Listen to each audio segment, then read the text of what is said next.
We shot in this really great mall, but they did not allow us to even be outside of the mall while they were open. So our days started around 9 p.m. and then we could shoot overnight. And then in the morning, we would start fighting the mall walkers who, let me tell you, do not care about you making a movie. But we had real constraints because at 10 o'clock, the mall was just like, get out of the mall. There was no like, oh, let us go another 20 minutes. So we built, Free Eden there was a big empty store in the mall. So we were able to build Free Eden in there. People just said, hey, will you give us clothes? Will you give us mannequins? They found mannequins, on the side of the road and they're like, put them in the store. We found clothes. We called people and asked for stuff. And we were eventually able, literally my dad does a coat company. He sent us coats so we could have a rack of coats because we needed coats in the store.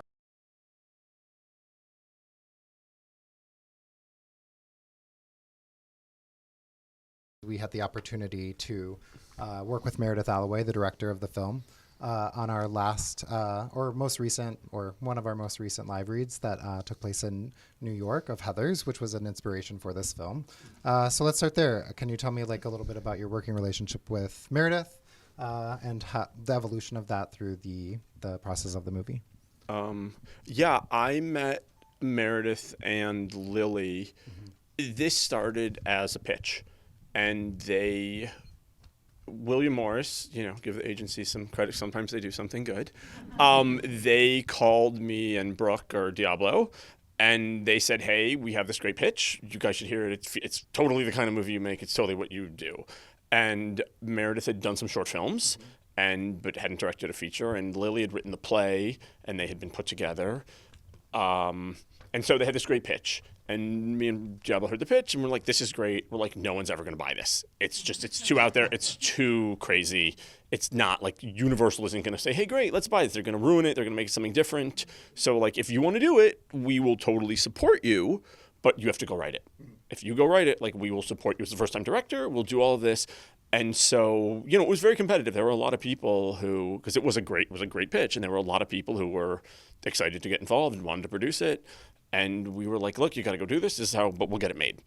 And they believed us, and they went and they wrote it, and the script turned out fantastic. And through that, we were able to start to piece it together and put the girls together. Because one of the hardest things with a first-time director is no one's ever, like, when you go to a financier and you're like, hey, we have a first-time director, no one's ever like, yeah, that's awesome. It's always like, oh, that's terrible. Like, why? So it really becomes their relationship of being able to get talent, because you go, well, I don't know who you are, but if you're telling me you can get these actresses who we know who they are to believe in you, then we will also believe in you. And so she spoke about it eloquently. She knew exactly what she wanted to do. She said, here's the movie that I want to make. Come on this journey with us. And she was able to put together an amazing cast, and through that we were able to find financial partners who also believed in the vision, and we were able to go make the movie. Yeah, I feel like a movie like this relies so much on its cast and the chemistry of it, and their commitment to the role of owning the camp elements of it as well. Can you talk a little bit about the process of how that came together, the cast? The cast came together, again, when you're doing, how many times we can say independent movies? When you make an independent movie, you sort of go out and you say, hey, please read this. I have no money. I think we're going to be able to figure it out. If you put your name on it, we're going to go out and we're going to, we'll put a group together and we'll see if we can sell it to somebody and they'll go make it. And I think it's still today, this is true. There's not a lot of great roles for women. And there was none of them were the girlfriend. None of them were a sex worker. They were just four women who were kind of shitty to one another, who had a complex friendship. And I think every actress that read it sort of said like, oh, I understand why you sent this role to me. I'm this one. Or, oh, I'm this person. And so we were able to put, there were a few ups and downs with the cast. We had this person, they had a TV show that got picked up, so they couldn't do it. So then we were able to find this one. Someone got stuck on an Inarritu movie and couldn't do this one. But I think everybody comes together, and, casts, I feel like when they gel right, it's like it happened because it was supposed to happen. And so everyone who was available to do it was available when they were, and they were, sort of by the universal design, the right person to come and be in the movie. So that's kind of how this cast came together. Yeah, totally.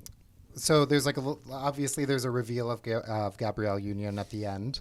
It kind of feels like a playful nod toward the story continuing. Was that Was that intentional, or can you speak a little bit about that? I feel like watching it, there's just like there are a lot of great opportunities for like I don't know, a spin-off TV show.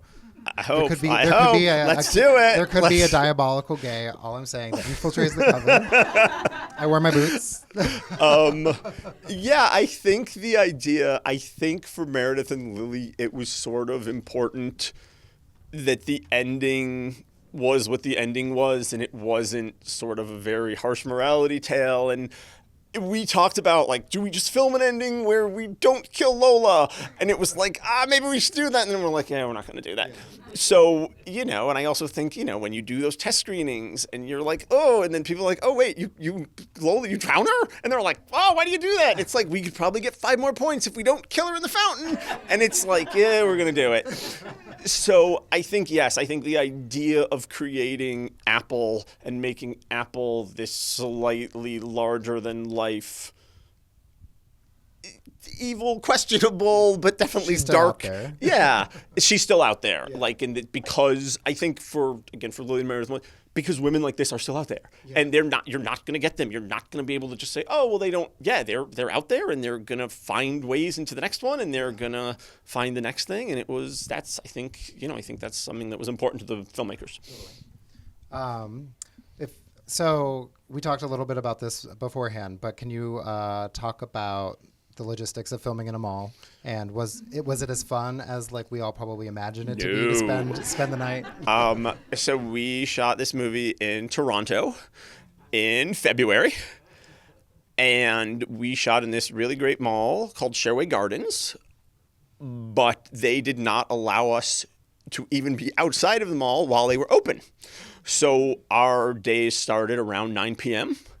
and went till around the mall opened. The mall closed at 10 p.m. So we sort of got there at 9, sort of got our equipment ready. We're able to roll out into the mall at 10 p.m. once it was closed, and then we could shoot overnight. And then in the morning, we would start fighting the mall walkers who, let me tell you, do not care about you making a movie. And they would just walk there. I mean, it was the mall walkers would come. And if we needed daylight or anything, we shot that after. That was at the end of the day. We'd shoot because it would be light at, 6, 7 in the morning. The sun would start to come out, and then we'd get our daylight because otherwise it was nighttime. So, yeah, we shot for 19 days, which is, again, it sounds like not a long time, but 19 days of hard overnights from 9 to 9. And then driving back, I don't know if you've been to Toronto, it's sort of like LA. There's a lot of traffic. And so then we'd get stuck in about an hour and a half of traffic driving from the mall back to the hotel every morning. And so then we get stuck in that, where it's like coming out, it took 15, you're like, oh, it's 15 minutes. This is really easy. And then driving back, you'd get stuck in the rush hour. And after shooting like an 11-hour day, you'd get stuck in an hour and a half traffic driving back to Toronto. Yeah. I feel like a lot of us in the room are probably familiar with like constraints of independent filmmaking. Were there any like limitations kind of imposed upon the film because of its budget or the shooting schedule or anything that actually like helped benefit the outcome? I don't think that there was anything that benefited the outcome. I mean, I think we were able to, I think we had a really good crew. We had a good director. I think, when you have a director, you really want them to be like, you want them to have a singular vision and then also be able to be somewhat flexible on that singular vision. And Meredith, we had a great DP, a guy named Kareem Hassan, who was amazing. And they just worked together great. And if we were a little behind, they go, okay, we're supposed to do this in 8 shots. Can we do it in 6 and still make our day? We shot 11-hour days, which is not long. We went over a couple days, but we had real constraints because at 10 o'clock, the mall was just like, get out of the mall. Yeah. There was no like, oh, let us go another 20 minutes. So we built, Free Eden there was a big empty store in the mall. So we were able to build Free Eden in there.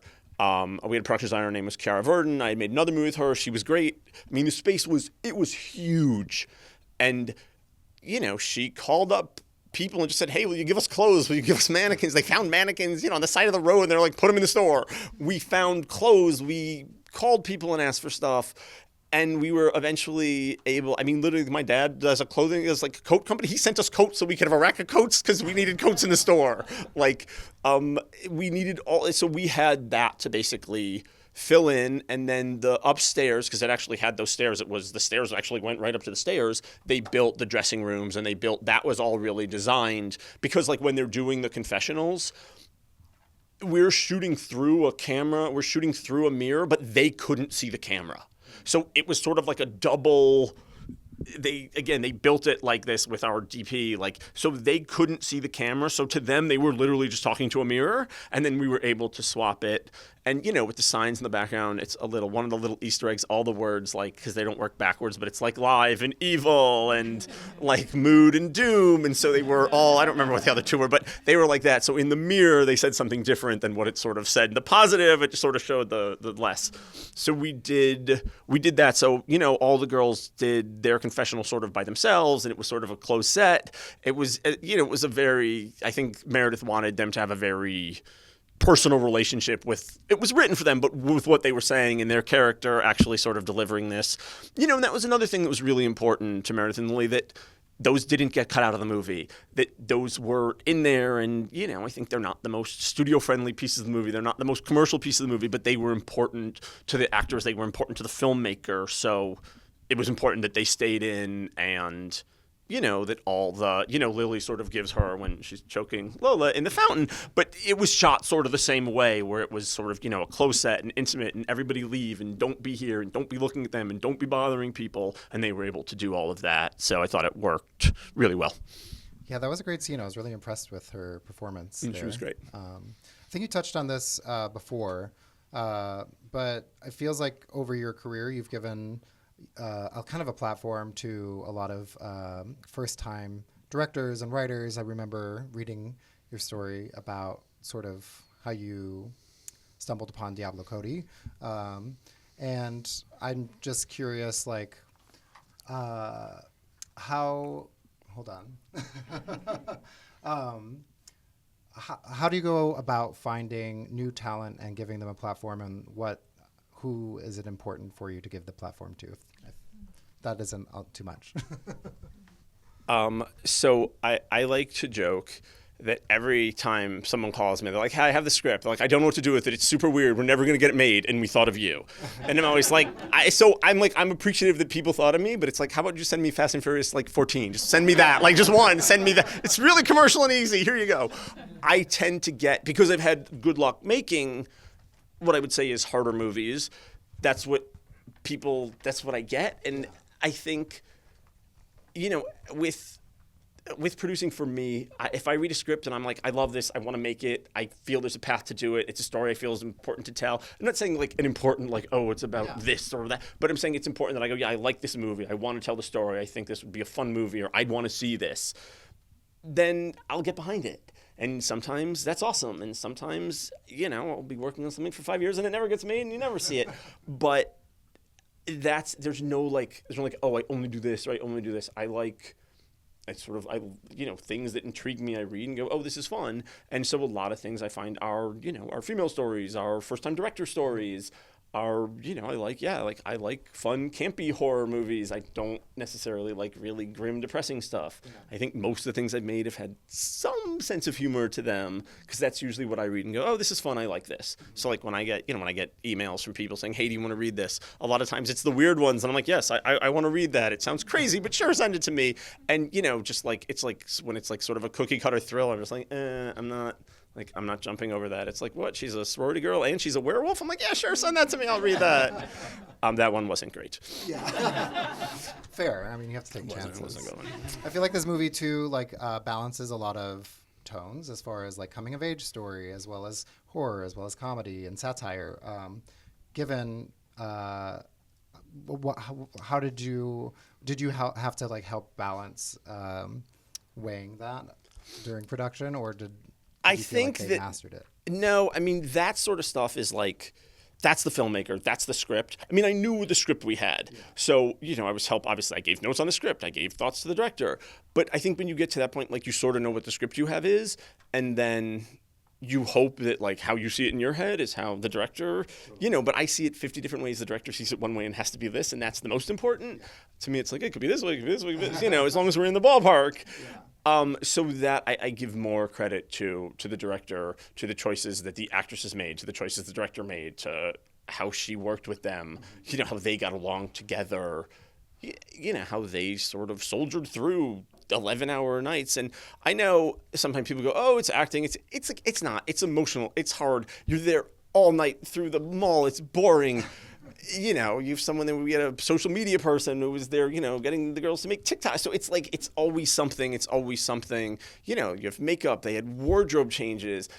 Oh, we're shooting this. This took place a week ago. And now in 10 minutes, you need to be in this new place. And now you're doing this. And then, you hope you don't have to do that 2 or 3 times a night, but sometimes you did. And sometimes we started, this is the first scene of the movie, and now this is towards the end, and you already hate her, and you're not talking to her, and here you love her, and she's your best friend. So it's a lot, and I think that's really the actors made good choices, and the director helped them to get to where they got. Yeah. Is there a story that you'll take away from your experience on the set as far as memorable or, I don't know, something gone wrong? I mean, the best story, and I don't know if they told that, the best story that happened is one, don't give Victoria Pedretti anything sharp. That's the moral of the story. So there's the scene where she cuts her finger, So we had a dulled out, we had special effects. They make a very dull, it's a real box cutter because you cut the box, but it's very dull. And so she's cutting her finger. Then they would call cut, they would put fake blood on it, and then she would put it, and Lili would suck the blood. In one of the takes, she actually cut her finger open. And Lili drank her blood. For real. And so, everyone was fine with it, but, we're talking, we're like, I don't know, is that a human rights violation? We're like, how do you even write this up on, because there's insurance and this. And we're like, what do you write this up? You're like, one of the actors ingested fluids from another. I'm like, I don't even know how to write this up. So that was the story where it was like, this has never happened before. And obviously everyone had a good sense of humor about it. But that was the craziest thing that happened is one of the actresses drank one of the other actresses' blood in one of the takes. I don't know if that's a take we used. And it was just like, wait, this tastes weird. And it's like, oh yeah, and her finger was gushing blood. And it was like, oh, there you go. Well, at least it wasn't during the height of the COVID. True. Yes, no, we were past that. I guess to wrap things up, I feel like independent film is sort of having a little bit of a moment and a resurgence. Is there anything what excites you about the landscape today? I think it just shows that you can make something small and it can do well. You can make something. I think that, movies, if you can get them out there, the hardest thing with independent movies is getting them out there and getting them to be seen by people. And I think that if you make something good, and I've had this happen several times in my life, unfortunately, if you make something good, eventually people will find it.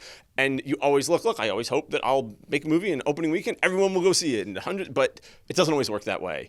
But sometimes you'll make something and, it'll sit on a shelf, or people will take a file for people to discover it, or a different group of people will say, oh man, I didn't know this movie was for me, and it's for me, So I think that it's, if you can make stuff and you can get it out there and you can get it in front of people, and yes, theaters is best. Yeah. But I've also, had movies where people didn't see it in the theater, but then, it's on Amazon and everybody sees it on Amazon. I have people tell me they saw my movies on a plane. Great, because you saw it, because you watched it, and you have an opinion on it. And if you liked it, you'll say, hey, I saw this cool movie on a plane. I told you a minute ago, I saw this movie, I thought it was great. I saw it on a plane, I was telling you about it.